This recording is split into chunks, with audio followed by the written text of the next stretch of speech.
Hello everyone, happy Diwali. Welcome back to my channel Pradeepika math science classes. ठीक है, चलिए हम क्या कर रहे थे बेटा, हम कर रहे थे क्लास टेंथ का क्या कर रहे थे हम प्रीवियस ईयर के क्वेश्चन पेपर सॉल्व कर रहे थे। हमारा क्वेश्चन पेपर कोड था 30/3/2 सेट 2।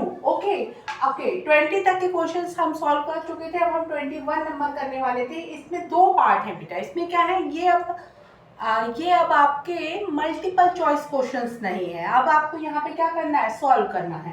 ठीक है, ये आपका 21 का ए पार्ट है। क्या है आपका ए पार्ट? ए पार्ट आपका कह रहा है कि अगर कोई पॉलिनोमियल हमें दिया हुआ है, ये p+1x² plus 2p+3x plus 3p+4, ये एक पॉलिनोमियल दिया हुआ है आपको, और बोला गया है if the sum of the zero of polynomial is -1 then find out p। ठीक है ना, क्या बोला है, sum of the zeros of polynomial is -1। Okay, क्या होता था भाई पॉलिनोमियल्स के सम्स का फॉर्मूला? सिंपल फॉर्मूला होता था अल्फा प्लस बीटा बराबर -c/a, -b/a। करेक्ट, यही होता था। And alpha into beta c/a। Correct, क्या है यहाँ पे alpha and beta? Alpha and beta are the zero of the polynomial and the formula होता था -b/a। करेक्ट, करेक्ट है ना। चलिए, तो आपको पता है अल्फा प्लस बीटा क्या है, -b/a। -b क्या होगा इस इक्वेशन में? ये b होगा, ये a होगा, और ये क्या होगा, c होगा। तो आप b की वैल्यू पुट कर दीजिए। ये पूरा टर्म आपका b की जगह आएगा, 2p+3 माइनस साइन के साथ divided by a। This one is a, p+1 बराबर में -1। करेक्ट, ये माइनस से ये माइनस किया, इसको हम क्रॉस मल्टीप्लिकेशन कर देते हैं, तो ये कहाँ चला जाएगा, यहाँ चला जाएगा।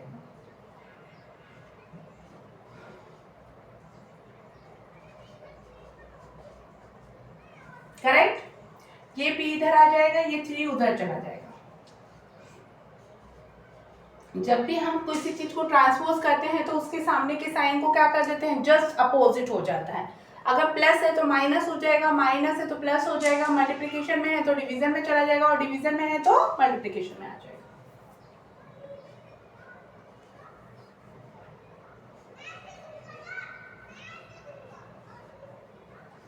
p की वैल्यू आ गई, यही हमारा आंसर है बेटा। ठीक है, चलिए ये ए पार्ट था। अब हम इसका क्या करने वाले हैं, बी पार्ट सॉल्व करने वाले हैं। 21 में ही दो पार्ट हैं एक्चुअली, तो एक ये था, अब दूसरा बी पार्ट हम सॉल्व करने वाले हैं। बी पार्ट आपका बोल रहा है, एक्चुअली इसमें एक पॉलिनोमियल दिया हुआ है उन्होंने। बी पार्ट में उन्होंने एक्चुअली एक पॉलिनोमियल दिया हुआ है। क्या दिया हुआ है,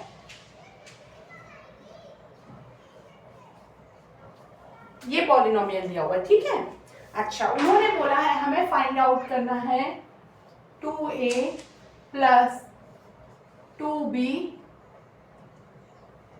प्लस 3 अल्फा बीटा, जिसमें अल्फा एंड बीटा क्या है, ये ए बी नहीं है भाई, ये अल्फा एंड बीटा है। ये alpha and beta, alpha beta क्या है, इसके पॉलिनोमियल है। तो हमको फाइंड आउट क्या करना है, ये फाइंड आउट करना है। ठीक है, चलिए स्टार्ट करते हैं। फिर इसको हम कोई और तरीके से सॉल्व कर सकते हैं। चलिए इसमें हम इस वाले टर्म को पहले सॉल्व कर लेते हैं। ये तो हम डायरेक्टली अल्फा इंटू बीटा रख लेंगे, है ना। अच्छा, अल्फा इंटू बीटा की वैल्यू क्या है हमारे पास? देखो भाई, आपके पास सबसे पहले तो अल्फा बीटा की वैल्यू क्या होती है, अपन ने अभी पढ़ा है, क्या पढ़ा है, -b/a, -b/a। b क्या है इधर पे, -2 है, a क्या है, 1 है। तो अल्फा प्लस बीटा की वैल्यू क्या आ गई, 2 आ गई, माइनस माइनस प्लस हो गया। ठीक है, अच्छा, अल्फा इंटू बीटा की वैल्यू क्या होगी, c/a। c क्या है आपका, -1 है, a क्या है आपका 1, तो ये वैल्यू आ गई -1। ठीक है, अल्फा इंटू बीटा निकाल लिया हमने, अल्फा प्लस बीटा निकाल दिया। ठीक है, अब हमको बस इस इक्वेशन में पुट करना है। तो यहाँ पे 3 alpha plus alpha into beta तो डायरेक्ट पुट हो जाएगा, लेकिन इसे इस वाले क्वेश्चन को हमें सॉल्व करना पड़ेगा। चलिए करते हैं। देखो यहाँ पे हम एलसीएम ले रहे हैं, एलसीएम लेंगे तो यहाँ पे हमें किसका मल्टीप्लाई करना पड़ेगा, यहाँ करना पड़ेगा बीटा का, और यहाँ किसका करना पड़ेगा, अल्फा का। यही करना पड़ेगा ना, अगर हम एलसीएम लेंगे तो यही करना पड़ेगा ना भाई। चलो वही कर रहे हैं। तो नीचे क्या हो जाएगा, 2 अल्फा बीटा, ऊपर चला जाएगा beta plus alpha plus 3 alpha beta. ठीक है, अब आप यहाँ डायरेक्टली क्या कर देंगे, वैल्यू पुट कर दीजिए। अल्फा प्लस बीटा क्या होता है, 2 की जगह 2, अल्फा इंटू बीटा क्या है, -1 प्लस 3 अल्फा इंटू बीटा -1।